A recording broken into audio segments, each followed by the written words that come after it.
Une voiture électrique avec plus d'autonomie qu'une Tesla, qui coûte moins cher qu'une Tesla et qui est aussi performante qu'une Porsche Taycan, ça existe, c'est la nouvelle Xiaomi SU7 que certains appellent la sucette. Cette nouvelle voiture électrique va clairement révolutionner le marché puisqu'elle est vendue à un tarif vraiment très bas, comme on a dit inférieur à Tesla, et surtout avec tout un tas de technologies qui sont hallucinantes. Et la bonne nouvelle, c'est que c'est une voiture électrique qu'on peut dès à présent acheter, alors en Chine pour le moment, elle arrivera en Europe par la suite, c'est sûr, le patron de Xiaomi l'a annoncé il y a quelques semaines, mais pour l'instant, tout ce qu'on sait, c'est qu'elle s'est vendue à plus de 100 000 exemplaires, avec déjà des milliers d'exemplaires qui sont sortis de l'usine de production en Chine, donc c'est une vraie voiture, on peut la voir, on peut la conduire, on peut la tester, et je vais tout vous dire à son sujet. On commence directement avec les prix et vous allez voir, c'est hallucinant. Xiaomi propose des tarifs qui sont impressionnant face à la concurrence. La première version est disponible à partir de 27 500 €, du moins c'est l'équivalent puisque c'est en Chine. La version un petit peu plus chère, on va dire, c'est 31 200 €. Et la plus chère, celle qui est aussi performante qu'une Porsche Taycan, qui a 800 km d'autonomie, qui se recharge en 20 minutes, bref, la folie, elle c'est 38 200 €. À côté de ça, une Porsche Taycan, c'est plutôt 150 000 € pour l'équivalent, en tout cas avec les fonctionnalités. Et Tesla, c'est autour de 50, 60, 70 000 €. Et même en Chine, Tesla propose quand même des tarifs inférieurs à l'Europe, et bien même en Chine, Xiaomi réussit à être moins cher que Tesla. Alors vous allez me demander, mais comment fait Xiaomi pour proposer des tarifs aussi bas? Vous allez voir un peu plus tard dans la vidéo qu'il n'y a pas de secret, il n'y a pas de magie, il y a surtout un petit loup qu'on va regarder. Et vous allez me dire, oui ok, mais pour ce prix-là, l'autonomie elle doit être faiblarde, la recharge pas très rapide, mais détrompez-vous, c'est tout l'inverse. Ils ont réussi à faire une voiture électrique qui coûte pas cher avec une énorme autonomie. En gros, il y a 3 versions avec 3 batteries différentes. La plus petite batterie, elle fait quand même 73,6 kWh, c'est déjà assez grand, c'est entre une Tesla Model 3 propulsion et une Tesla Model 3 grande autonomie, on va dire, c'est entre les deux. Alors attention, ici il s'agit d'une autonomie dite CLTC, c'est en gros le cycle d'homologation chinois, on en parlait d'ailleurs dans une autre vidéo, et en gros on fait rouler la voiture à une vitesse plus ou moins stabilisée pour voir combien elle consomme et quelle autonomie elle a. En Europe, c'est pas la même norme, c'est WLTP et en gros, il faut retirer, allez, 15% à peu près. Donc on va dire, ici, on était à 700 km d'autonomie. Ben en gros, en Europe, il faudrait plutôt compter autour de 600 km et c'est une autonomie théorique, c'est-à-dire que c'est quand tout se passe bien, sur des routes plutôt du réseau secondaire, pas sur autoroute. C'est une autonomie qu'on peut atteindre en pratique, mais clairement pas quand vous allez faire un Paris-Marseille sur autoroute, là vous aurez moins d'autonomie. Mais ça s'arrête pas là, puisqu'on a une deuxième version équipée d'une batterie un peu plus grosse, 94,3 kWh. Et avec cette capacité de batterie, Xiaomi annonce une autonomie vraiment impressionnante de 830 km. Alors toujours sur le cycle CLTC théorique, etc., etc. Mais clairement, Tesla ne propose pas une telle autonomie avec ses voitures, puisque en gros, on n'a pas une batterie aussi grosse dans une voiture qui consomme aussi peu. C'est là où Xiaomi se démarque un peu. Et pour les fans de grosses bagnoles ultra puissantes, Xiaomi a pensé à vous, avec une batterie encore plus énorme de 101 kWh, mais ici c'est pas pour l'autonomie, puisque l'autonomie baisse un peu à 810 km, toujours sur le cycle théorique CLTC, mais cela va permettre d'avoir beaucoup plus de puissance et on le verra après, c'est ce qui va permettre d'avoir des performances vraiment ouf. Ce qui m'a étonné quand j'ai regardé la conférence qui a duré 2h30, c'était hallucinant, ils ont passé genre 20 minutes sur les couleurs, regardez du bleu, regardez du rose, enfin bref, c'était un peu chiant par moment, mais ce qui m'a vraiment fait halluciner, c'est qu'ils ont pris le temps, ils ont pris la pédagogie, enfin c'était très didactique, pour expliquer, bah voilà la consommation, si vous choisissez telle roue, ça sera tant de kilomètres, si vous choisissez ce pneu un peu plus large, ça sera un petit peu moins. Ils ont été très fair-play, ils ont cité Apple, ils ont invité les concurrents, il y avait NIO, Xpeng, Li Auto dans l'assemblée. Enfin, moi j'ai trouvé ça vraiment fair-play, ils comparaient avec Porsche, ils comparaient avec Tesla, mais quand ça allait pas dans leur sens, ils le mettaient quand même, ils le mettaient même en avant. Ils entouraient par exemple que leur voiture, la Xiaomi SU7, consommait plus qu'une Tesla Model 3.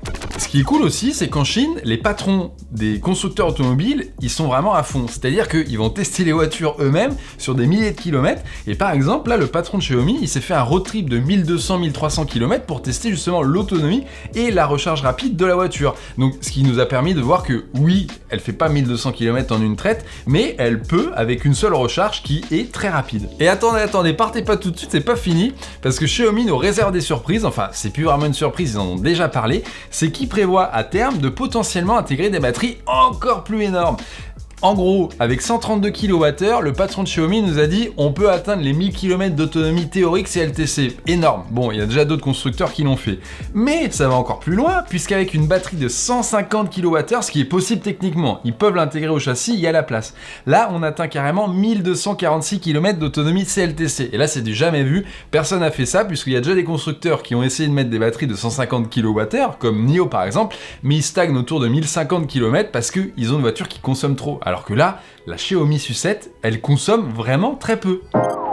Bon, là on a parlé beaucoup d'autonomie, mais un petit mot sur la recharge qui est vraiment très rapide, comme vous en doutez, ils vont essayer de faire tout ce qu'il y a de mieux dans chaque domaine. Pour la recharge, il faut savoir quelque chose, c'est que Xiaomi a découpé sa gamme en deux. C'est-à-dire que certaines versions de la voiture électrique vont se contenter d'une architecture 400 volts, ce qui est le cas chez Tesla avec Model 3, Model S, etc., qui va mettre 25 minutes pour passer de 10 à 80% lors d'une recharge. C'est bien, c'est très bien, c'est dans la moyenne haute, mais c'est pas non plus excellent et c'est pas une révolution. Là où Xiaomi fait beaucoup mieux, c'est qu'avec les versions les plus chères, on passe sur une architecture 800 volts, comme c'est le cas chez Tesla avec le Cybertruck ou chez Porsche justement avec le Taycan. Et ici, on passe de 10 à 80% en 19 minutes. Alors on est un petit peu déçu puisque l'état de l'art en Chine, c'est plutôt 11 minutes, 10 minutes 30, 11 minutes, pour faire cette recharge de 10 à 80%. Mais c'est sur des batteries qui sont encore plus coûteuses et des voitures qui sont plus chères.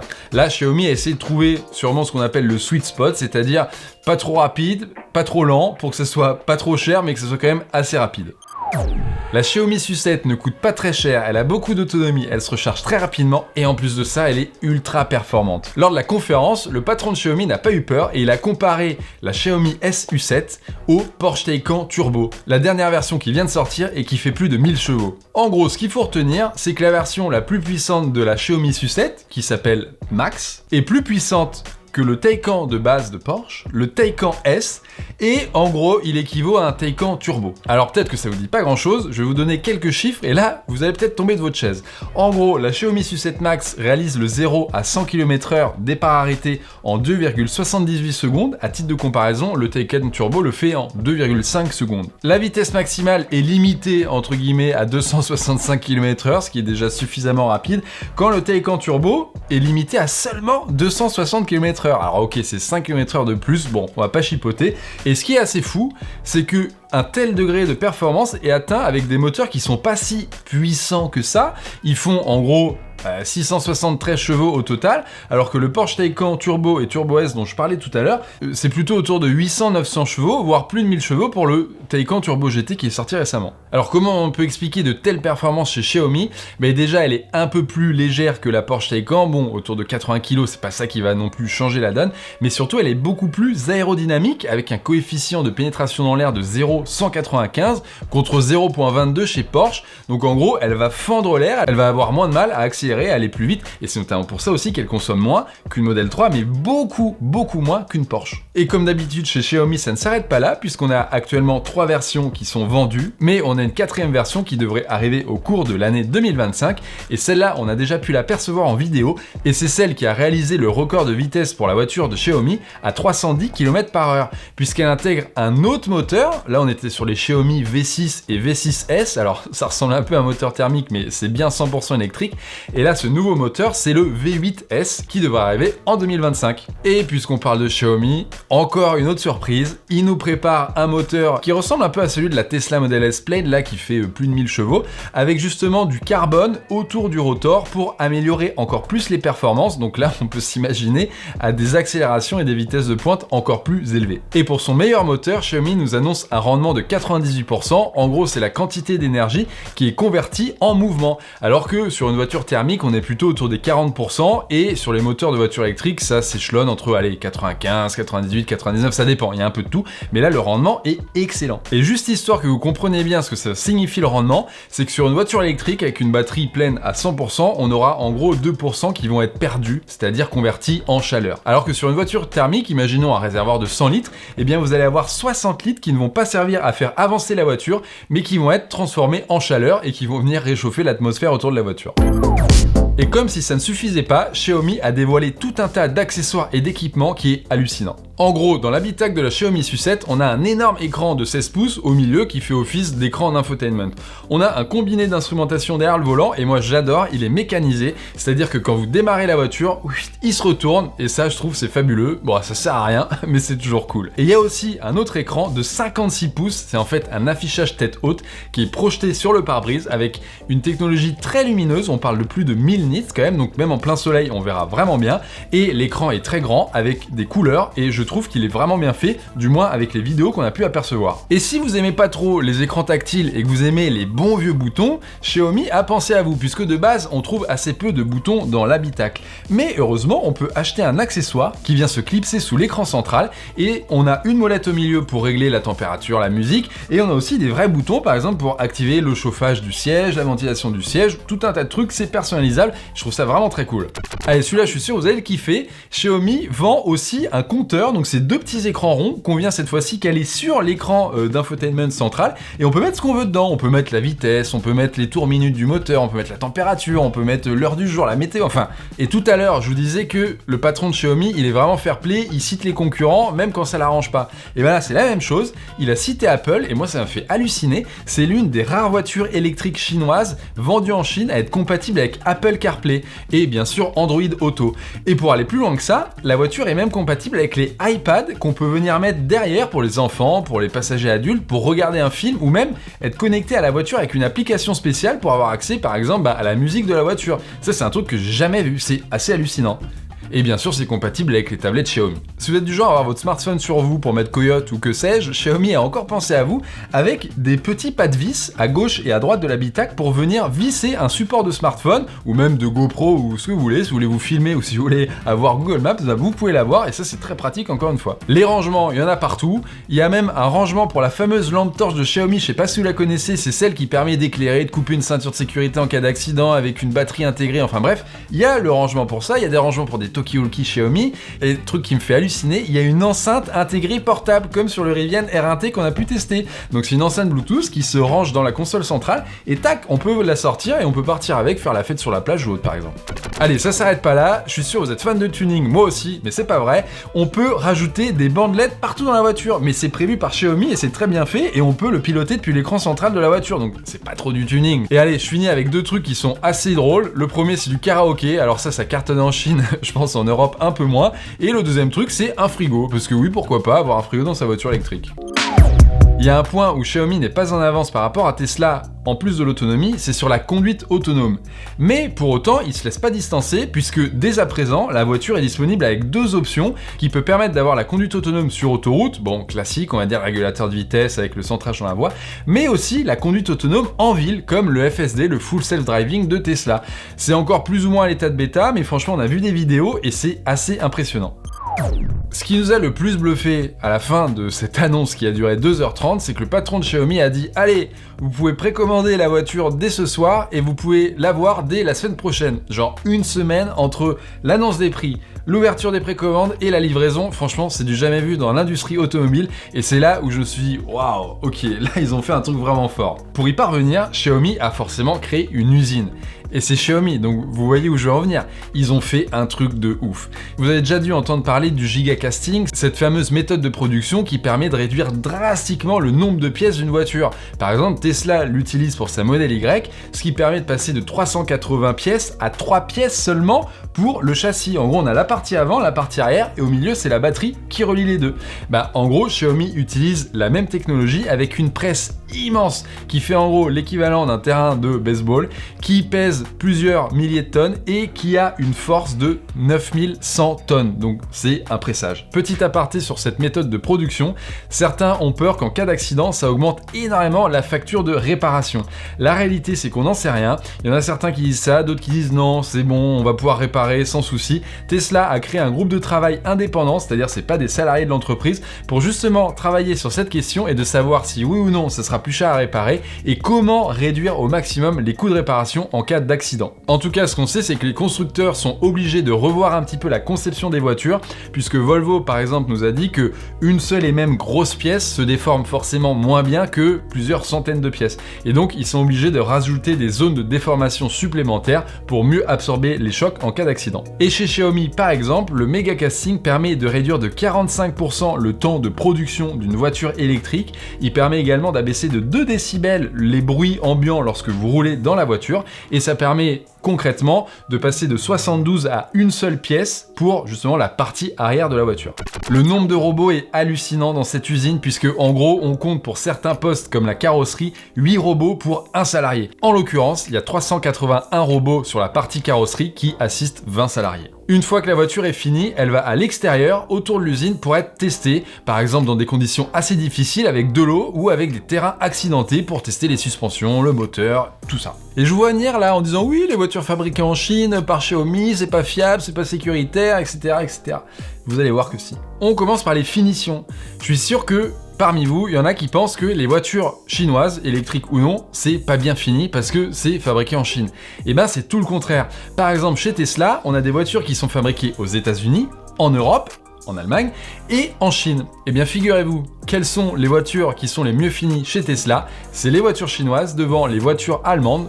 Et derrière, on trouve les voitures fabriquées aux États-Unis. Donc vraiment, ça ne veut rien dire et c'est tout l'inverse. Le contrôle qualité en Chine est hallucinant. Les matériaux utilisés sont vraiment de très bonne qualité. Aucun souci à avoir sur les finitions. Attention, là je parle des marques chinoises en général. Xiaomi, il faudra bien sûr voir ce qu'ils donnent en pratique, mais je me fais pas trop de soucis. On pense aussi souvent que les voitures chinoises ne sont pas sûres, par exemple en cas d'accident. Eh bien encore une fois, c'est faux, c'est une idée reçue, c'était peut-être vrai dans le passé, mais en 2024, ça n'est plus du tout vrai. Et j'en veux pour preuve que BYD, le plus gros constructeur chinois de voitures électriques, qui est devant Tesla, parfois derrière, ça dépend, mais qui vend beaucoup de voitures électriques, propose des voitures électriques très sûres, avec 5 étoiles au crash test Euro NCAP. Donc en cas d'accident, vous serez aussi bien dans une voiture chinoise que dans une voiture allemande par exemple. Pour certains, les voitures électriques chinoises sont un peu cheap, c'est-à-dire bas de gamme, proposent des matériaux pas très haut de gamme. Et bien encore une fois, c'est tout l'inverse. On a pu voir des vidéos de la Xiaomi SU7 et franchement les matériaux utilisés, l'ambiance à bord, ça n'a rien à envier avec nos voitures européennes et surtout les voitures allemandes. Et par exemple, on a déjà pu monter à bord des voitures électriques BYD. Moi la première fois, j'ai halluciné. Le cuir, l'épaisseur des sièges, les matériaux utilisés, l'ambiance à bord. Alors ok, peut-être ça plaît pas forcément aux Européens avec les couleurs, avec certains matériaux, mais ça respire la qualité. Bon, après c'est clair, il faudra voir sur le long terme. Là, Xiaomi livre des voitures depuis à peu près 2 semaines. On a déjà vu des problèmes sur les sièges avec le matériau qui se décollait un peu. Il faut savoir que dans l'une des concessions Xiaomi, il y a eu plus de 10 000 visiteurs en une seule journée qui sont venus voir la voiture. Donc forcément, il y a énormément de mouvements, il y a des gens qui vont venir voir, qui vont toucher, qui vont s'asseoir, qui vont pas forcément faire gaffe. Mais Xiaomi a quand même réagi sur le réseau social Weibo, qui est le réseau social chinois, en disant on prend quand même ça très au sérieux, on va voir s'il n'y a pas un problème de qualité avec le matériau utilisé, mais rassurez-vous, votre voiture, normalement, il n'y aura pas de souci. S'il y a un souci, c'est pris en charge par la garantie. Et surtout, on n'a jamais vu une telle affluence dans une concession. Et franchement, moi non plus. C'était digne, vous savez, d'une sortie de l'iPhone dans un Apple Store il y a encore 5-6 ans quand les gens faisaient la queue avec des tentes à l'extérieur. Bon, jusque-là, c'était un sans faute. Je pense que vous êtes d'accord avec moi. Mais on arrive dans la partie qui est un petit peu plus délicate, puisque vous allez voir, tout n'est pas si rose pour la voiture électrique de Xiaomi. Le premier point, c'est le prix. Comment on peut proposer un tarif aussi bas avec des specs aussi hallucinantes? Ben on peut pas en fait. Le patron de Xiaomi, quand il était sur scène et qu'il a annoncé le prix de la version la moins chère de la Xiaomi SU7, il a dit texto, bon, avec cette version, on perd de l'argent. Voilà, le mot est dit. Il y a eu une analyse qui a été faite après coup dans les jours suivants et on estime que Xiaomi perd environ 10 000 $ par voiture produite. Et ça, c'est une estimation qui est assez basse, la fourchette basse, puisque on rappelle que c'est surtout la batterie qui coûte cher dans une voiture électrique. Et là, Xiaomi propose des batteries énormes. Donc la version à 100 kWh qui est pas si chère par rapport à la concurrence et qui est un petit peu plus chère que la version de base, on a du mal à croire qu'ils gagnent de l'argent dessus. Bon, il y a une petite interview du patron de Xiaomi qui a dit oui, c'est vrai, on perd de l'argent. On fait ça pour essayer d'arriver sur le marché, pour proposer des voitures électriques abordables à tous les citoyens chinois. Bon, ok, merci, mais on sait très bien que Xiaomi va augmenter les prix dès qu'ils pourront. Puisque rappelez-vous, si vous vous souvenez, en 2013, Xiaomi est arrivé sur le marché du smartphone avec le premier Redmi, qui était un téléphone Android vendu 100 €, ce qui était hallucinant à l'époque. À l'époque, on avait énormément de clones d'iPhone sous Android qui étaient pas chers, allez, autour de 100 €, mais qui étaient nuls. Là, Xiaomi a proposé un produit avec un rapport qualité-prix excellent, et en fait, Xiaomi a fait quoi? A tué toute la concurrence chinoise, et ensuite a augmenté les prix, et le dernier Xiaomi 14, il est vendu autour de 1500 € pour les versions haut de gamme. Donc on peut imaginer que Xiaomi fera la même stratégie sur la voiture électrique, c'est-à-dire essayer de tuer la concurrence interne en Chine, puisqu'il y a énormément de constructeurs chinois, autour de 80 sur la voiture électrique, puis ensuite se lancer dans le monde entier une fois que Xiaomi aura réussi à avoir beaucoup moins de concurrents en interne. Et on sait déjà que le patron de Xiaomi veut lancer ses voitures électriques dans le monde entier, et notamment en Europe. On a eu la chance de la voir au MWC de Barcelone, et c'est pas anodin que Xiaomi ait apporté sa voiture là-bas en Espagne. Pour le prix, quelque chose de très important. Tous les constructeurs chinois qui vendent leurs voitures en Chine et qui vendent aussi les mêmes modèles en Europe pratiquent des prix totalement différents entre la Chine et l'Europe. En gros, faut s'attendre à un x2 entre un prix en Chine et un prix en Europe. Donc pour la Xiaomi Sucette, on serait autour de 50 000 € pour le premier prix. Ce qui est quand même très bon face à une Tesla Model 3 qui commence autour de 40-45 000 €, mais qui a une autonomie un peu moindre, par exemple, ou moins de performance. Alors pourquoi une telle différence qui est quand même énorme? Mais la première raison, c'est les frais logistiques. Importer une voiture de Chine, ça a forcément des coûts, puisqu'il y a le transport, il y a les frais de douane, qui sont autour de 10% actuellement en Europe, mais qui pourraient passer à 15 voire 30% dans les mois à venir, parce que l'Europe a peur de la Chine, et on comprend pourquoi quand on voit le rapport qualité-prix de cette voiture électrique Xiaomi. Et il y a aussi tout simplement le réseau à bâtir en Europe, puisque si Xiaomi vient vendre sa voiture en Europe, et en France, bah vous, même si vous habitez au fin fond de l'Ardèche, j'ai rien contre l'Ardèche, vous allez vouloir réparer votre voiture si elle a un problème. Et bien Xiaomi va être obligé de créer des concessionnaires un petit peu partout, en France, en Europe, dans tous les pays. Et ça a forcément un coût immense qui se reflète un petit peu sur le coût d'achat d'une voiture sur son marché local. Alors voilà, vous savez tout sur la Xiaomi Sucette, vous pouvez venir nous rendre visite sur le site Frandroid, puisqu'on va encore plus loin dans le détail sur les moteurs, l'autonomie, la recharge, tout ça. En tout cas, moi j'ai mon avis qui est bien tranché sur cette voiture, perso, je l'adore. En gros, je pense que ça peut faire un tabac. Si elle arrive en Europe, je pense que beaucoup de constructeurs automobiles vont la craindre, puisqu'elle a un rapport qualité-prix qui est hallucinant. Il faudra bien sûr voir les vrais prix lorsque Xiaomi ne perdra pas d'argent et qu'elle sera vendue en Europe avec les vrais prix en euros. Mais elle a vraiment beaucoup de choses, et je trouve que le patron de Xiaomi a vraiment compris, c'est-à-dire une recharge rapide, une grande autonomie mais pas non plus délirante, et surtout à l'intérieur, un système d'infotainment qui tient la route. Ici, c'est plus ou moins comme un téléphone Android avec la surcouche Xiaomi, c'est vraiment très bien fait, et plein d'aides à la conduite et une consommation qui est réduite. Et ça, en Chine, c'est pas donné. La plupart des constructeurs proposent des voitures avec des grandes autonomies, mais une conso qui est grande, donc une batterie immense et un coût au 100 km qui est trop élevé. Alors qu'ici, je trouve que Xiaomi a vraiment compris le cahier des charges d'une voiture électrique parfaite. Il faudrait juste qu'elle soit un petit peu plus petite peut-être. Alors ce qui est clair, c'est qu'il faudra tester cette voiture électrique pour vraiment se faire un avis en pratique, puisque là, on se base sur de la théorie, même s'il y a déjà eu quelques tests en Chine qui sont très prometteurs. Et justement, on va essayer de tester cette voiture dans l'année, donc suivez-nous sur tous nos réseaux sociaux, abonnez-vous, laissez un commentaire, j'ai hâte de savoir ce que vous pensez de cette voiture, est-ce que vous l'achèteriez si elle était disponible en Europe? Et quant à moi, je vous dis à bientôt pour une prochaine vidéo.